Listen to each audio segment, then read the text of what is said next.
میرے بھائی اور دوستوں، میں نے عرض کیا کہ محمد الرسول اللہ صلی اللہ علیہ وسلم نے امت کو پیسے دیروں کا، زمینوں اور مکانوں کا وارث نہیں بنایا. یہ پورا قرآن، اور قرآن آنکھوں سے متعلق آنکھوں میں، کانوں سے متعلق کانوں میں، کمائیوں سے متعلق، شادیوں سے متعلق، گھریلو کاروباری سماجی زندگی سے متعلق،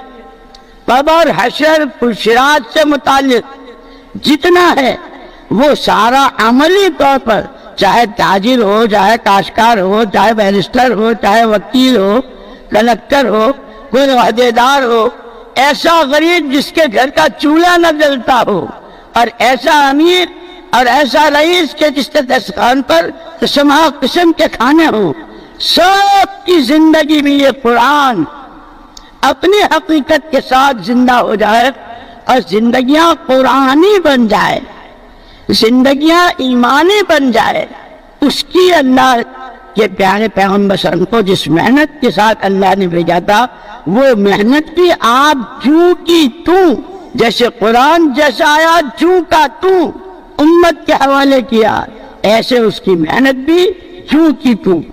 حضور پاک صلی اللہ علیہ وسلم والی یہ محنت، یہ ایک مکی محنت اور ایک مدنی محنت، کہ مکہ مکرمہ کے زمانے میں آپ نے محنت کیسے کی، اور کیسے ایک ایک کی ملاقات، ایک ایک کے گھر جانا، خیموں میں جانا، ان کے میلوں میں جانا، ان کے بازاروں میں جانا، ان کی طرف سے کروے جواب اس کو برداشت کرنا. مدینہ منورہ تشریف لائے، یہاں والوں نے بھی چین سے نہیں رہنے دیا، زہر بھی دیا اور سحر بھی کیا، لیکن کبھی بدر میں ہیں، کبھی احد میں ہیں، کبھی خندق میں ہیں، کبھی تبوک میں ہیں، کبھی غزوہ ذات الرقاع ہے. ایک کھجور پہ گزارا ہو رہا ہے، کہیں پتوں پر گزارا ہو رہا ہے، کہیں پیٹوں پر پتھر باندھے جا رہے ہیں. مقامی محنت بھی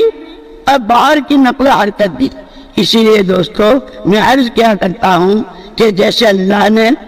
یہ دو نظام بنائے ہیں، راتیں اور دن، ایسے ہمیں اس مبارک محنت میں دو محنتیں دی. یہ برکتیں بھی آتی ہیں جب شریعت سنت کے مطابق، حکموں کے مطابق فرما برداری کے ساتھ کی زندگی ہوتی ہے تو برکتیں بھی آتی ہے، مددیں بھی آتی ہے، رحمتیں بھی شامل حال ہوتی ہے، اور دعاؤں میں قبولیت. کہ جب حضرت موسیٰ و ہارون علیہ الصلوۃ والتسلیمات دعوت لے کر گئے ہیں فرعون کے پاس، اور ساری بات بتائی تھی، بات کیسے کرنی ہے، اور اس بات میں بھی اللہ کا کتنا دھیان، اللہ کا کتنا ذکر. اور پھر جب وہاں اس کا حال دیکھا کہ وہ تو خدائی کی نیندیں مار رہا ہے، ظلم و استبداد اور ظلم و تعدی کی انتہا،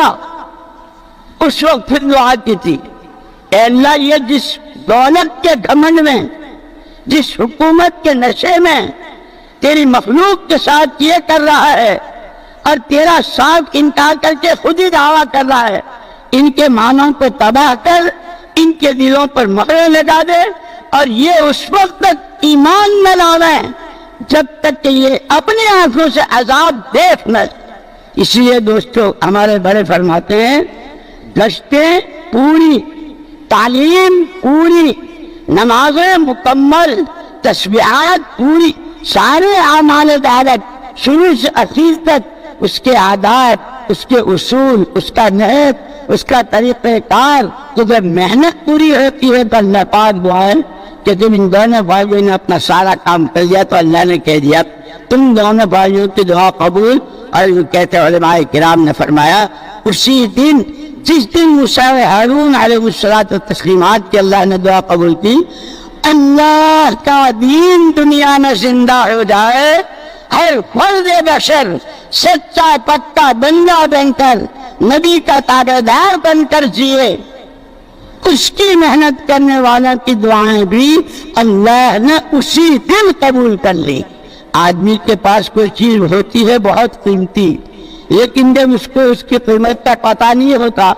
تو ظاہر دوائی بھی استعمال کرتا ہے،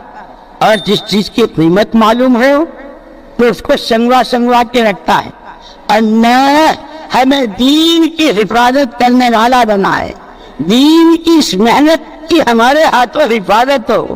یہ نہیں کہ اس کو کھلواڑ بنایا جائے۔ اسی لیے مولانا الیاس صاحب رحمۃ اللہ علیہ نے مولانا یوسف صاحب رحمۃ اللہ علیہ کو اخیر وقت میں بلایا تھا اور فرمایا تھا یوسف آ جاؤ، مل لو، ہم تو چلے۔